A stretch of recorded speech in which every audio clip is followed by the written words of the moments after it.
अस्सलाम वालेकुम, कैसे हैं आप लोग। उम्मीद है ठीक होंगे। अल्लाह आपको खुश रखे, ठीक रखे। और आज हम बना रहे हैं सिरके की चटनी। सिरके की चटनी के लिए हमें जो चीज़ें चाहिए होंगी, अब सबसे पहले हमने लिया है इसके साथ सिरका आधा कप। आप अपनी मर्ज़ी से ले लें जितनी आपने बनानी है। आधा कप सिरका है और साथ में एक छोटी प्याज ली, सुरख मिर्च लिए पीसी हुई, एक टमाटर, साथ एक चम्मच नमक। आप अपनी मर्जी से डालें जितना आप लोग खाते हैं, नमक जितना आपने इस्तेमाल करना है। सब्ज़ मिर्चें हमने 3-4 ली हैं और 3-4 हमने ये लहसुन के लिए छोटे छोटे पीस जो बनाए, और थोड़ा सा सब्ज़ धनिया और थोड़ा सा पुदीना। सारी चीज़ों को हम डाल लेते हैं जग में, ग्राइंडर में।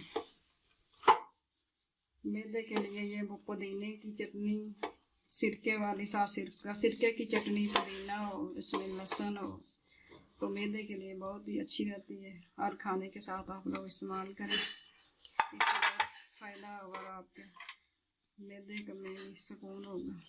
सब चीज़ों को हमने डाल लिया जग में। अब इसको हम ग्राइंड करेंगे। चटनी हमारी तैयार हो गई है, तो आप इसको ज़रूर बनाइएगा, हर खाने के साथ इस्तेमाल करें। ओके, अल्लाह हाफिज़। अल्लाह आपको खुश रखे, सदा खुश रखे। कल तक के लिए इजाज़त।